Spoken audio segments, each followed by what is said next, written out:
not sure there's too much more to tell.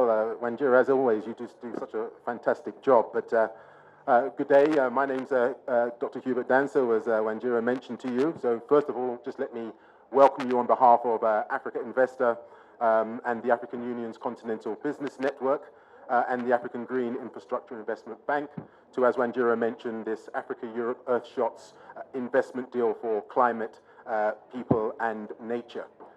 I think we've heard a lot, and in fact, President Ruto has already given these opening remarks. This entire summit is an Earthshot.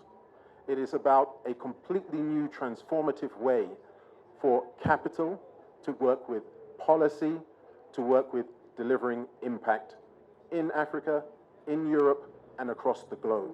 And I think that system has not really existed before. We've been acting in a very sort of vertical, dimensional fashion. And I think this ability for us to recognize that what happens in one part of the world affects the entire world is the same type of thinking that we have to sort of inculcate when we start thinking about scope 1 and scope 2 and scope 3. Someone's scope 1 is someone else's scope 3. We're all interdependent and we're all interconnected. And I think that's the spirit that we bring to this conversation as the African investment community.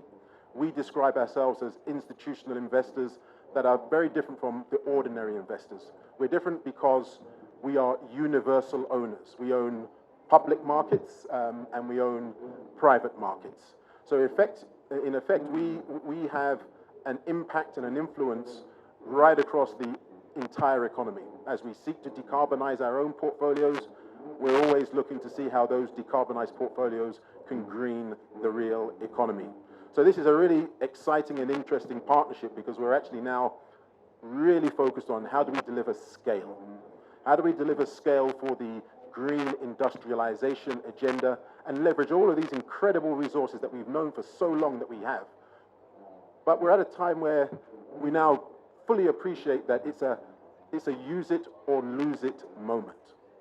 And we as institutional investors want to ensure that we don't sort of just keep pumping stranded assets.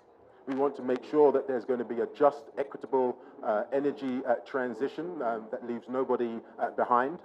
And we want to use this and recognize this for what it is. From a commercial perspective, our mandates are to ensure that as we invest, pensioners and retirees and future generations get access to their endowments. So we really do believe that there are some very smart and strategic commercial opportunities.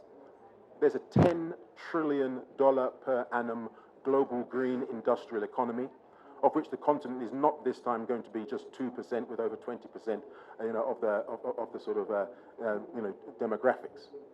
So that's really what we are focusing on here: a strategic partnership that's good for the planet, that's good for the asset base of institutional investors, it's good for people, and it's good for nature. And we're actually going to be conglomerating not only capital, but we're going to be marrying that capital with bankable offtakes, and we're going to be creating what we're describing as just transition green industrial cities, which are effectively special purpose destinations where we can build this whole new next generation of investable environments. As we talk about critical minerals, for example, and having enough to power so many of these new transition technologies that are required, the endowment that we have, only 50% of the continent has been geologically tested, which means there's even more opportunity than we routinely sort of speak about from podiums just like this. So we're going to need to create new environments, and we're going to need to be the continent that can attract world-class industry to partner with us, share technologies, and then really create industrial as well as investment opportunities so we can access the global green industrial economy. So these are just my few words to just hopefully impress upon you the commitment that the African investment community has, that the African Union has through the institutional investor-public partnership framework that it's established to help us as African investors increase our investment allocation to the climate transition to at least 5%. It's known as the African Union's Infrastructure Investment Agenda, also known as the 5% Agenda. So with that said, let me pass over to my colleague James Wangi to take you through the program. Thank you very much.